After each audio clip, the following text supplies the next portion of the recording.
Hi friends, అందరూ ఎలా ఉన్నారు? అందరూ బాగుండాలి. Welcome to my YouTube channel Jeevitha పరమార్థం.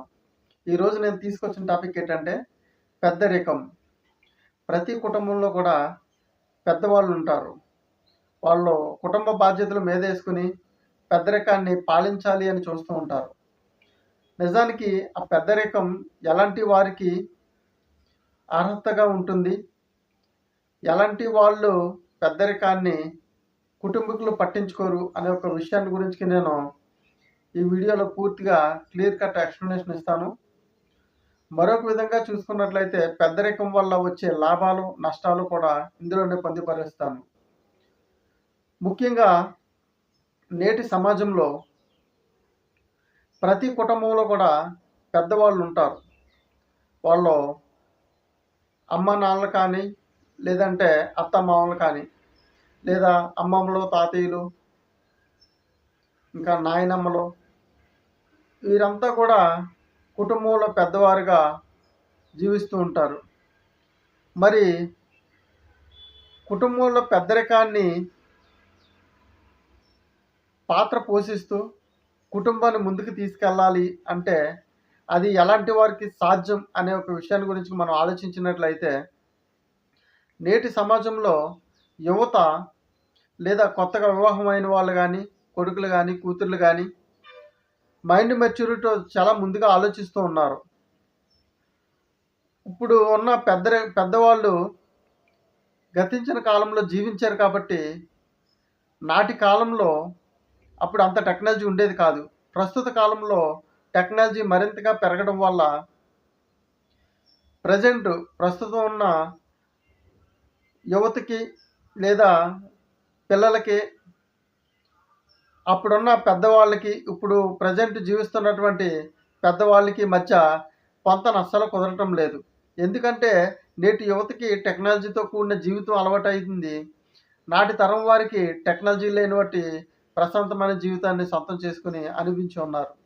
కావున ప్రస్తుతం పెద్దవాళ్ళు చెప్పే ఏ విషయాలు కూడా పిల్లలు అంటే కోడళ్ళు కానీ, కూతుర్లు కానీ, కొడుకులు కానీ పట్టించుకోకుండా వాళ్ళనే బోరుకొచ్చిన బండ్ల వలె పక్కగా నెట్టేస్తూ వాళ్ళ మాటలకి విలువ ఇవ్వకుండా కేవలం పెద్దల యొక్క ఆస్తులను మాత్రమే పంచుకోవాలనుకుంటున్నారు. కానీ వాటిని కష్టపడి సంపాదించి పిల్లలకి జీవితం ఇచ్చినటువంటి పేరెంట్స్ని కానీ, అత్తమామలు కానీ, తాతయ్యలు కానీ, అమ్మమ్మలు కానీ, నాయనమ్మలు కానీ వీరెవరిని కూడా పట్టించుకోవడానికి నేటి యువత అస్సలు ఇష్టపడడం లేదనే మనం చూసుకోవాలి.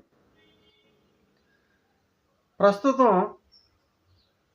పెద్దరికం పాటించే వాళ్ళు ఎలా ఉండాలి, వాళ్ళు ఏం చేయాలి అనే విషయం చూసుకున్నట్లయితే కుటుంబంలో ప్రతి వాళ్ళు కూడా కుటుంబ యజమానిగా ఉండాలి. కుటుంబ భారాన్ని తను మోస్తున్నట్టుగా చేయాలి. కుటుంబంలో ప్రతి విషయం కూడా నా మాట ప్రకారంగా పోవాలని ప్రతి ఒక్కరికి కూడా ఉంటుంది. కానీ అలాంటి బాధ్యత భుజాలపైన మోస్తూ అంత విలువ సంపాదించుకోవాలంటే ముందుగా పెద్దరికంలో మంచి నడవడిక ఉండాలి. క్రమశిక్షణాబద్ధమైనటువంటి జీవితాన్ని అనుభవించి ఉండాలి. తన మాట సత్యవాక్కు అయి ఉండాలి.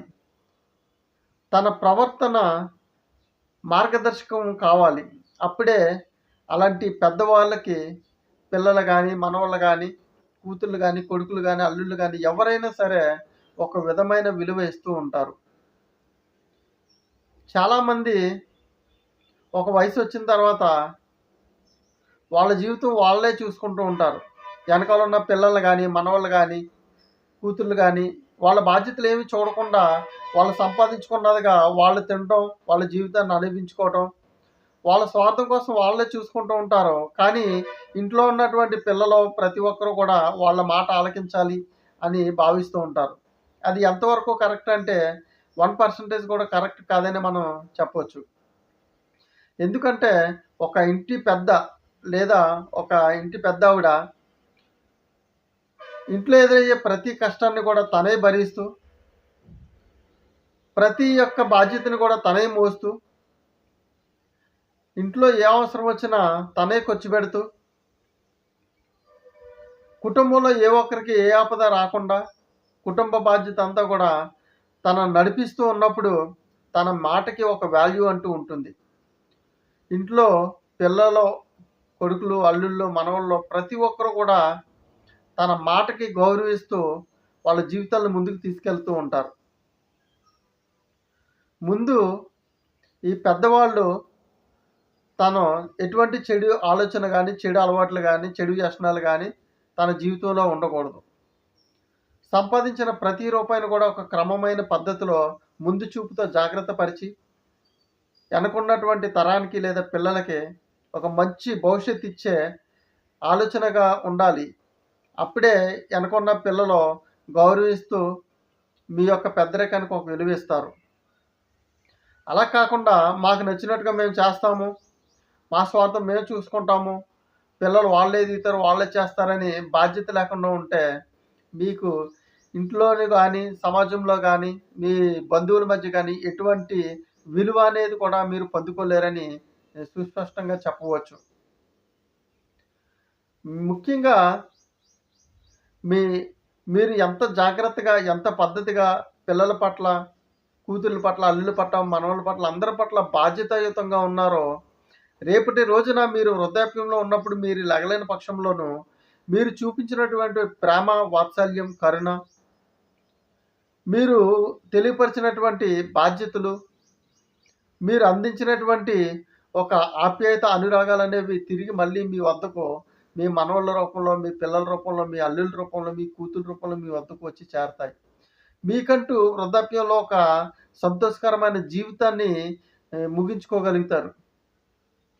అలా కాకుండా మీ అంతట మీరే ఆలోచించుకుని ఎవరిని పట్టించుకోకుండా ఉన్నప్పుడు దీనస్థితిలో ఉండి మీకు కనీసం దాహం అంటే నోట్లో మంచినీరు పోసేవారు కూడా లేకుండా ఆ పరిస్థితికి వచ్చేస్తారు. అందుకనే కుటుంబంలో పెద్దరికాన్ని పోషించాలి అంటే ఒక బాధ్యతాయుతమైన నడవడికతో ముందుకు సాగిపోవాలి. పిల్లల్ని సక్రమమైన మార్గంలో మంచి రీతిలో నడిపించాలి. మీకంటూ కుటుంబంలోను, సమాజంలోనూ మంచి గుర్తింపు తెచ్చుకోవాలి. తద్వారా ఓర్పు, సహనం కలిగి ఉండాలి. ప్రస్తుతం ఉన్న సమాజానికి, ఇప్పుడు అభివృద్ధి చెందుతున్నటువంటి టెక్నాలజీతో కూడుకున్న యువతకి కూడా మనం మార్గదర్శకం కావాలి. వాళ్ళ మాటలకి, వాళ్ళ ఆలోచనలకి మనం గౌరవిస్తూ వాళ్ళ జీవితానికి మంచి బాటలు వేయాలి. వాళ్ళలో మంచి భవిష్యత్తు నిర్మించుకోవడానికి మనం ఒక ఆదర్శంగా నిలబడాలి. అప్పుడే మన మాటకి, మన విలువకి, మన వయసుకి గౌరవం అనేది లభిస్తుంది. పిల్లల మాటలకి వ్యతిరేకం చెప్పదలిచి వస్తే అది కేవలం వాళ్ళ చెడు మార్గం వైపు వెళ్తున్నప్పుడు మాత్రమే మీరు దండించగలగాలి. వాళ్ళు అక్రమ సంబంధాల వైపు వెళ్తున్నా, చెడు వ్యసనాలకు వెళ్తున్నా, లేదా డ్రింక్స్ లేదా ఆల్కహాల్‌కి అడిక్ట్ అయిపోతున్నా, డ్రగ్స్‌కి బానిస అవుతున్నా, స్మోకింగ్‌కి అలవాటు అవుతున్నా, ఇలాంటి విషయాల పట్ల మీరు జుట్టు పట్టుకుని లాగి 2 పీకినా తప్పులేదు. ఎందుకంటే ఒక తరం పాడైపోకుండా మీరు కాచి కాపాడుతున్నారు కాబట్టి, మీరు ఎలాంటి బాధ్యత లేదా ఎలాంటి శిక్ష వేసినా సరే తప్పు లేదనే మనం చెప్పుకోవచ్చు. ఎందుకంటే మీరు ఎంత ఒబ్బిడిగా ఉంటే మీ తర్వాత తరం అంత ఒబ్బిడిగా మంచి నడవడికతో ముందుకి వెళ్తుంది. మీరు ఒక అపక్రమమైన మార్గంలో జీవించినట్లయితే మీ వెనకాలొచ్చే మీ పిల్లలు గానీ, మీ మనవళ్ళు గానీ, మీ వెనకాల తరం అంతా కూడా చెడు మార్గంలోనే వస్తుంది తప్ప మంచి మార్గంలో రావడానికి ఎంత మాత్రం కూడా అవకాశం లేదు. అందుకనే ఒక ఇంటి పెద్దగా మీరు వివాహం అయినప్పటి నుంచి కూడా మీరు ఇంటి పెద్ద బాధ్యతలు మోస్తూ పెద్దరికాన్ని నడిపిస్తూ ఉంటారు కాబట్టి మిమ్మల్ని నమ్ముకున్న అమ్మానాన్నలు చూసుకోవాలి, అత్తమామలు చూసుకోవాలి, కుటుంబకులను చూసుకోవాలి, పిల్లల్ని చూసుకోవాలి, భార్యని చూసుకోవాలి, మనవళ్ళని చూసుకోవాలి. ఒకళ్ళనొకళ్ళు చూసుకుంటూ కుటుంబ బాధ్యతలు భుజాలపైన మోస్తూ సమాజంలో గౌరవప్రదమైన ఒక వ్యక్తిగా ముందుకు సాగిపోతూ మీరు అన్నీ కూడా సమమైన రీతిలో బ్యాలెన్స్ చేసుకోగలిగితే మీ జీవితం ఒక ఉన్నతమైన రీతిలో ఉంటుంది.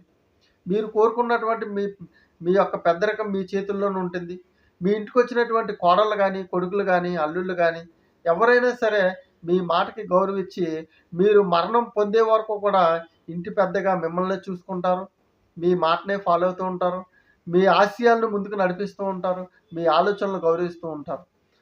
అది కేవలం మీ యొక్క మాట తీరు, మీ యొక్క మంచి ప్రవర్తన ద్వారా మాత్రమే సాధ్యమవుతుంది.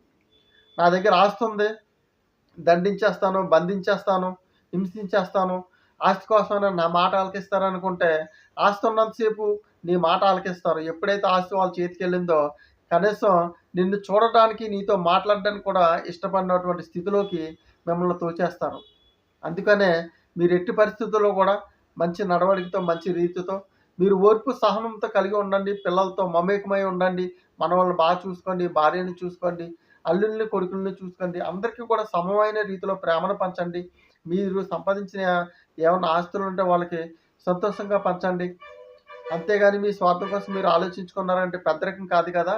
చివరి టైంలో కనీసం ప్రశాంతమైన జీవితాన్ని కూడా ఎందుకు పొందలేకపోయానని కుమిలి కుమిలి ఏడ్చినా సరే అటువంటి జీవితాన్ని మీరు సొంతం చేసుకోలేరు. అందుకనే కుటుంబంలో ఎవరైతే పెద్దలున్నారో ఆడవారు గానీ, మగవారు గానీ ఇంటికొచ్చిన అల్లుల్ని గౌరవించండి.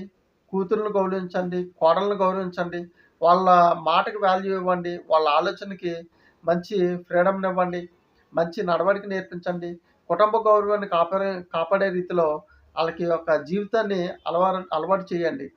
తద్వారా మీ కుటుంబం, మీరు సమాజంలోను, మీ కుటుంబంలో సంతోషకరమైన అనుభూతిని పొందగలుగుతారు. ఒక మంచి జీవితాన్ని మీరు సమాజానికి చూపించిన వాళ్ళు కూడా అవుతారన్నమాట. ఈ యొక్క విషయాలు మీకు అర్థమయ్యాయి అనుకుంటున్నాను. కుటుంబంలో పెద్దరికం పొందాలి, అనుభవించాలి, చివరి వరకు నిలబడాలంటే ఎలాంటి నియమ నిబంధనలు పాటించాలి, ఎవరి పట్ల ఎలాంటి గౌరవం కలిగి ఉండాలనే ఒక విషయాన్ని నేను క్లియర్‌గా చెప్పాను అని అనుకుంటున్నాను. ఈ యొక్క మెసేజ్ మీకు నచ్చినట్లయితే మరింత మందికి షేర్ చేయండి. లైక్ చేసి సబ్స్క్రైబ్ చేయండి. తద్వారా నేను మరిన్ని వీడియోలు చేసి సమాజ ఉద్ధరణలో సమాజాన్ని ముందుకు తీసుకెళ్లే విధంగా ఒక మంచి ఆలోచన విధానంతో అనేక వీడియోలు చేసి మీకు అందించడానికి అవకాశం ఉంటుంది. Thank you so much friends.